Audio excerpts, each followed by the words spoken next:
Hello, ladies and gentlemen. Jacob Licklider here, coming to discuss the first of the three 60th anniversary specials for Doctor Who. This is The Star Beast, written by Russell T Davies from a story by Pat Mills and Dave Gibbons, and technically John Wagner. They were kind of alternating stories in the comics. It's a weird piece of Doctor Who history. And directed by Rachel Talalay. This is the first of the three specials, all written by Russell T Davies to celebrate the 60th anniversary of the show, starring David Tennant as the 14th Doctor and Catherine Tate as Donna Noble. And this is the first one. It's an adaptation of the 1978-79 comic story, The Doctor Who and the Star Beast. And I have thoughts. I'm also going to say these thoughts are going to be largely spoiler filled. So, if you haven't watched the episode, I would highly recommend doing it. If you are in the UK, it's on iPlayer currently. If you are anywhere else in the world, it is on Disney Plus. There are a couple places where it's not. There are ways you can engage with it. But yes, the Star Beast. So, I actually have experience with the Star Beast. I've read the comic, and I have listened to the audio adaptation starring Tom Baker. And I actually think this is a very solid adaptation in terms of adapting it. It follows the beats very well, fairly closely, and it translates them nicely. For the actual beats of the Star Beast, the one thing that I kind of wish we got to see was the history of the Meeps. In the comic, there's this wonderful page panel showing the corruption of the Meeps in one panel. It's drawn. I mean, the comic is drawn by Dave Gibbons. You know, the guy that drew Watchmen and created Comic Sans of the font.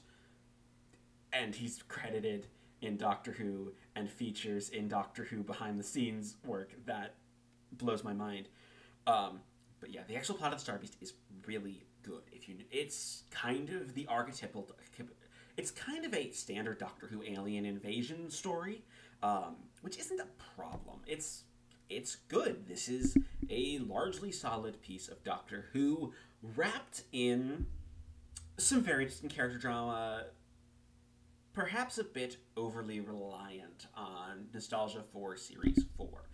This episode starts with a not so well integrated recap of Series 4 from the perspective of the Doctor talking to the camera. And it feels, I'm going to say it, that pre-credit sequence, that sequence feels kind of awkward. I understand why it's here, because Russell T Davies is clearly building on that arc and going forward for this anniversary special. And that is, that it makes sense. And because this is also airing on Disney Plus and the rest of the world, and is the only Doctor Who that's going to be on Disney Plus, at least right now, because the first 13 series are still on Max, at least in the US, because of some deals with the from some deals with Warner Brothers for those series streaming. I have a feeling Davies is going to be working behind the scenes to try to get the old stuff, both all of the pre-revival as well as the potentially even the classic series, more of it easily available to the wider world. It seems like that's something he's done, considering since for the first time all of Doctor Who, including the original run, is now on iPlayer. With one notable exception, I'm not going to get into that. I'm not giving Steph Coburn the time of day. But yes. So outside of that, I think largely the character drama between the Doctor and Donna works quite well. Again, we're dealing with, a lot of the tension of this episode isn't actually coming, at least for me, because I'm so familiar with the Star Beast. It wasn't coming from that. And the Star Beast kind of fills a stock Doctor Who plot, a stock simple Doctor Who plot, specifically, that is done quite well.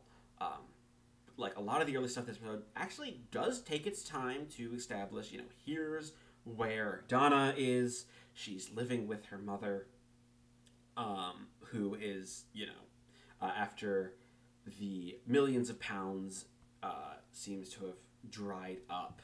And the explanation given for that is actually really sad and heartbreaking. It's really well integrated.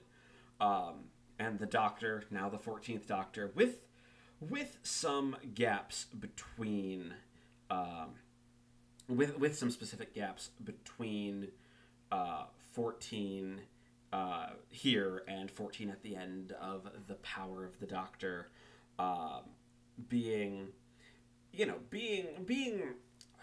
written in such a way that as a character, he's trying to figure out, a lot of his sort of drive initially is trying to figure out why perhaps why this face is back, and I think that is quite good. I think it's not necessarily it's we don't have the answers yet. It's kind of a mystery box, which is a little bit of a could be a little bit of a problem. Could be a little bit of a problem. Could be, have some answers that are bad. And there are some leaks that I think indicate some stuff that I'd be not great with happening, but we'll see how it goes. It could be, completely different in execution in terms of how the leaks describe it, because there were some things that the leaks were accurate about here, but they weren't fully accurate, and I will get to those in a moment. I will say the performances from Tennant and Tate are some of their best. David Tennant, there's a decent chunk when the Doctor and Donna are, techno-babbling to, stop the Meep's spaceship. And they are partitioned by this sheet of glass. The script is very careful so that Donna doesn't call the Doctor until she starts to get her memory back. Sylvia and the Doctor are both very careful not to name themselves.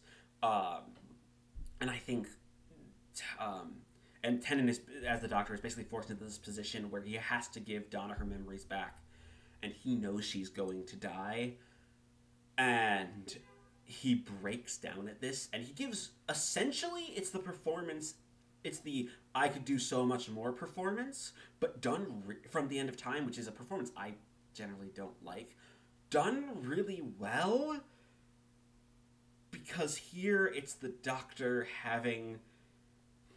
essentially having to sacrifice somebody for London, to the entire city of London to survive, and sacrifice somebody willingly, and it is a wonderful scene. And then the resolution that Donna's daughter Rose, played by Yasmin Finney, who is also fantastic, kind of a smaller role than I was expecting. I was kind of hoping she would also become a companion. I feel like a mother-daughter dynamic on the TARDIS could be a really interesting dynamic. Especially was just sort of a straight-up mother-daughter dynamic and not the Stephen Moffat, Amy River dynamic, because that's not really a mother-daughter dynamic. I digress. It is, it turns out that the meta-crisis, being part of, making Donna part-time Lord, part human, that genetic information passed down to Rose. Now, I do have some issues with the way some people seem to be taking this idea. The text is very clear. So, Yasmin Finney is a trans woman, and Rose is explicitly trans. She is dead-named early on in the episode by some passing bullies, and it is, I'm going to say it is, it's an uncomfortable little moment. That's the intention, and there's a moment where Sylvia accidentally dead-names her. I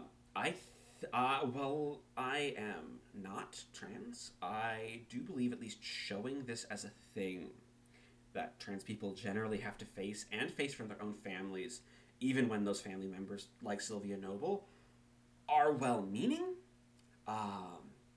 and are actually trying. I think it's actually important to show, especially in a show like Doctor Who, which has such a wide audience. Um, though it certainly is also coming from a cis gay man's perspective, that being the perspective of Russell T Davies, the writer. Um, but I do hope Finney, as an actress, got to have her say in the script as well. But I see no reason why she shouldn't have. But she was great. And then you have Donna being saved, and Rose, and the way Rose being revealed to be part of the meta crisis is actually really well foreshadowed. Rose has this little sewing business, and you see these little plushes of clearly inspired by monsters from Series 4, and The Runaway Bride. And there are like these things in her shed, which is a representation of the TARDIS. It's very smart. It's very obvious foreshadowing, but really well done. It's really solid. Now to some of the things that I think actually, before I go on to things I just like, Miriam Margolyes plays the Meep here, and her performance is fantastic. It's a wonderful vocal performance. The inflections on the big twist, of course, being that the Meep is evil and basically genocidal. And Margolyes plays both the sweet, innocent things wrong, things like so well as the evil. So much so that you're like, can we let the little furball have just genocide, a little bit of genocide as a treat? I think the Meep has earned it. And Margolyes is just great, but also the puppetry work on display for the Meep reminds me quite a lot of the work of the Jim Henson Creature Shop. I don't believe the Jim Henson Creature Shop worked on this episode. I didn't see it in the credits. I could have missed it. It's very possible. This is coming off immediately, an immediate watching. But it's fantastic puppetry, and there's these subtle changes when the Meep reveals itself to be evil. And there's also, that entire scene is great. You have David Tennant essentially channeling his inner Tom Baker in the Stones of Blood, complete with a judge's cap, and putting the Meep and the Rarth warriors on trial. It's great. It's fantastic. Also, some minor things that I liked. The new title sequence, I think it looks great. I don't know if it's going to be the title sequence that we use past these specials. I don't know if the logo integrates quite well, but it's clearly taking cues from the Tom Baker sequence. It looks quite different from a lot of the Series 1 through 4 sequences, and I think the current arrangement of the theme actually works pretty well. And then, of course, the TARDIS console room reveal at the end is fantastic. I really hope this console stays, because it looks so stupid in the best ways. It looks like futuristic stupid. Like, it's future in fiction, and it looks great. It's dumb.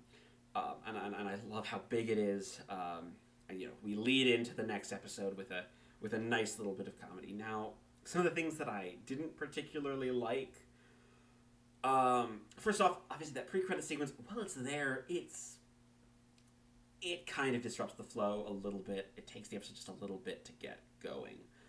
I think and then, of course, oddly enough, Murray Gold being back on score. Murray Gold's score uses a lot of his previous themes from Series 1 to 4, and some of them work quite well, some of them don't.